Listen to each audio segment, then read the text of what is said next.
There is no real huge benefit in just renting one property unless literally you're going to pay off the mortgage on it for the next 20 years and it's just a little sideline investment, and even then it comes with those risks of what happens if the boiler goes. Then the factor comes along and says, right, we need to re-roof it and we need to, all of a sudden, that could take your £10,000-15,000 profit and wipe it, even if it was over longer term.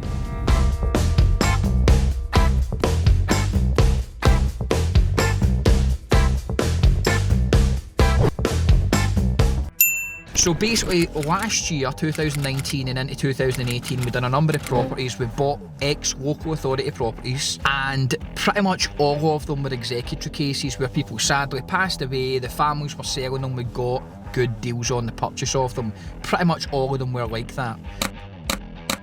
The properties that we were buying were in the region of 90-odd thousand. I don't think we got anything below 90,000, but nothing more than maybe 95,000. And we had done our research and we knew that the end market value of these would have been done when the standard that we do it to about 135,000. So we knew we had 30-odd thousand to play with.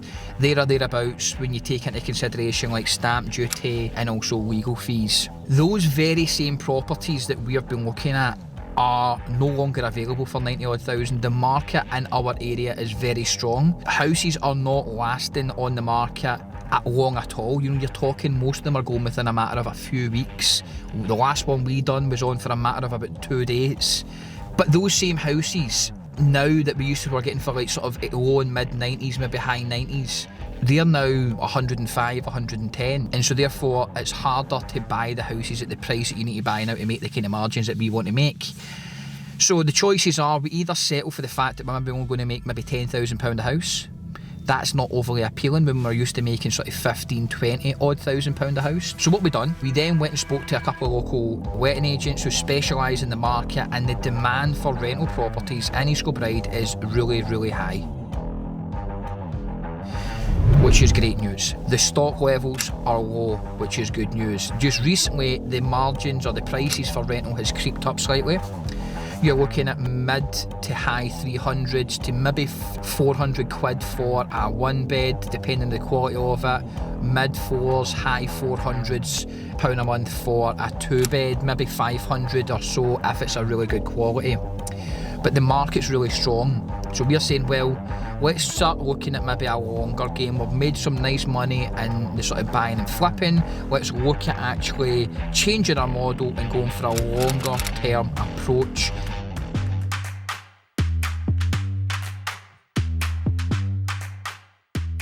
So we went to see a two bedroom there in Collinsey, and this is a prime example of how people think that the property market is rock solid. I hear people all the time talking about the appreciation, normally they double in price, and that's not the case at all the time. This couple here bought the house a number of years ago and they paid 85,000 for it. They've now had a little baby, she's looking to move on, and it's now sitting at offers over 65. Yeah, £20,000. Home reported at 70, so she has immediately lost 15,000. And I think if she got somewhere in the region of this mid, the offers over 65 mark, she would probably take it just from, judging how it went. So yeah, not good from her perspective. House though, a couple of positives. It was fairly well done. It was done to a nice standard, a standard that you could immediately rent out. And so therefore I don't mind if I need to pay 2,000 or 3,000 more for a house, or for a property, sorry, then I don't mind doing that, assuming it's got some of these nicer features in them. It's done, for example, big patio door leading into the balcony. That was recently done in November. The windows were okay, double glazed UPVC. What a good start.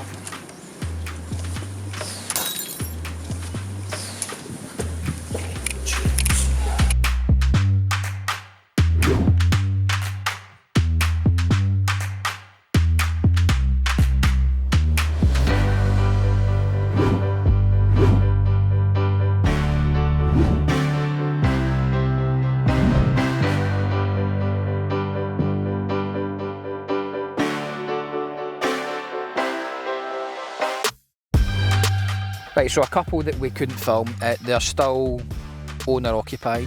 Offers over 45, valued at 48. 1 bed. We can get that done to a reasonable standard. Communal areas and the back of it, where you would maybe hang your clothes if people are still doing that. Then you would get maybe 325, maybe 350 in a good day for that kind of property. So it's not a big payer, but it's a cheap one. You maybe get it for probably about the 45 grand mark, maybe the 40 grand. I don't know. 2007, so you're talking best part of 13 years ago, he paid 55 grand and it's now valued at 48. Decent property.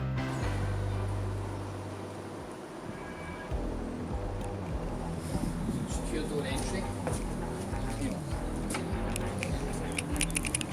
One of the mistakes I made just a matter of months ago, start of the year when we came out with big plans, I was being very, very specific about what we went for, and we never ended up we got nothing, because we weren't seeing enough people. We didn't have enough pipeline coming through. So right now we're going to see deals all over the place that kind of are ticking the boxes. Whereas I was from afar, when I was searching online, I was narrowing it down from from online. So instead of going and seeing 10, I would say, well, really they 2 or 3 are the better ones, so let's go and see those 2 or 3, and then getting kind of outbidded on those 3. But because I've left it a bit of time as well, the rest of them are going as well, and I've got no deal. Now what I'm doing is I'm going to all 10 of them, if you like, and I'm now narrowing down, and actually it's quite, you actually find stuff that you come across ways and things and different elements of the property that you don't see online, and actually make it maybe a better property than you initially thought. But what concerned me was in the communal area, you can't get a picture of it because obviously it's upstairs, what they're in the ground floor, but the communal area upstairs is a flat roof. Right. The houses have the flat, these parts actually have a pitched roof, but in the flat roof at the communal area, and it was just black with dampness.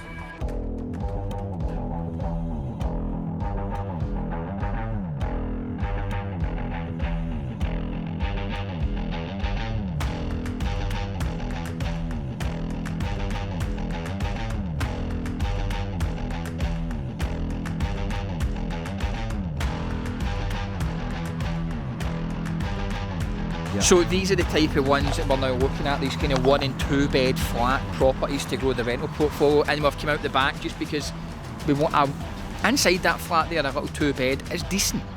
It would probably rent out fairly easily. I don't want problems. And so we're looking at things like, what are the neighbours like, what is the area like, is there lots of rubbish, and is it not really well maintained? Has it got secure door entry? All of these different things. So we'll wander around and we'll see exactly what it's like.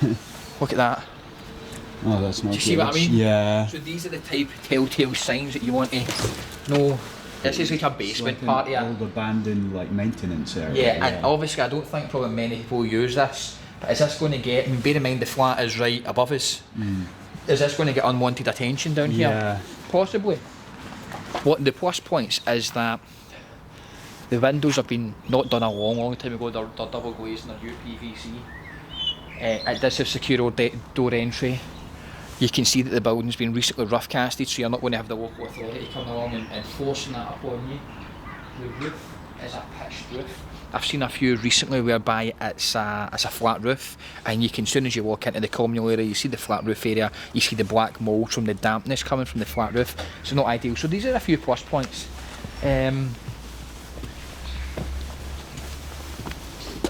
It certainly would be my preferred option. That's the first thing. So these are all the different factors that you sometimes don't have when you're looking at a property you're going to buy, you're going to flip. It's a slightly different market that we've been operating in for a while. It's the ground floor, which does mean that you're going to potentially have the risk of people upstairs, but you're not going to flood anyone necessarily downstairs. You'll see some of the other ones there which are just completely sweet. There is no problems with any of that. It's clean and tidy, there is no damage, there's nothing smashed. Everything looks very well maintained.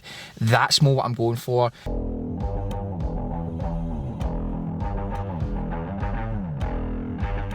So now we're on our way to see this one here, another agent. So this agent we know very well. It's a 2-bed apartment in Belmont Drive in that area of East Kilbride that I know very well. Decent, looks good from online. Value subsequently reflects that.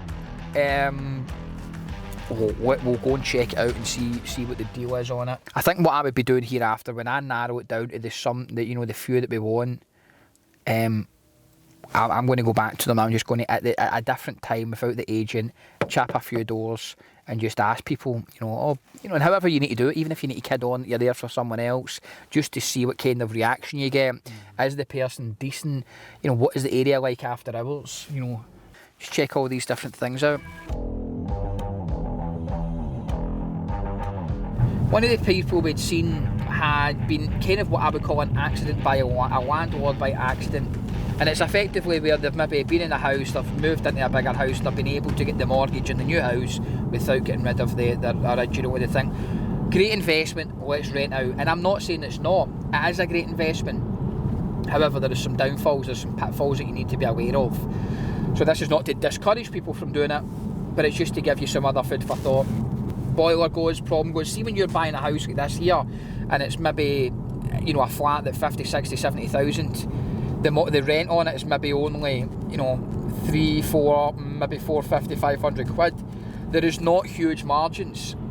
And it's like playing with anything. When you're playing at something, you're not, there is no real huge benefit in just renting one property, unless literally you're going to pay off the mortgage on it for the next 20 years and it's just a little sideline investment. And even then it comes with those risks of what happens if the boiler goes.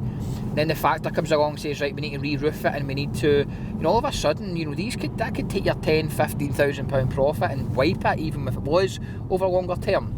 You have to have an outlook on the scale of the operation and economies of scale. Can you build on this enough to make it really worthwhile? So in order to make this really, our portfolio really pay for us, we have to get 10. We have to get 10, and then that'll produce, I would say, cash flows. Maybe 5,000 a month, 4,500, 5,000 a month. Depends if we'd done a buy-to-let or if it was an interest only. But really, the cash flow of a property, you have to be making minimum sort of 250 quid cash flow a month to make it really worth your while. So that you're making maybe 25,000, 30,000 pound a year. So that if a boiler did break, you need to spend a couple of thousand on one, or a house, you can do it. And that was one of the ones I went to see this morning. That bottom one right there.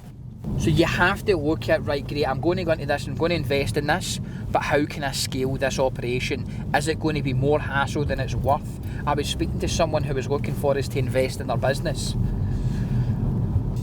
And it would have made some money, there is no doubt about it, but now I'm thinking, even for the couple of hours that I would need to spend a week helping grow the business and stabilising it and coming up with systems and processes, is it worth the time? Is the time worth the money that you would get out from it? And that was a factor. It's the same with the property. Great, you can do it, but is it going to be worth it? Is making 200 quid a month cash flow, is that going to sort of tick what you're looking for?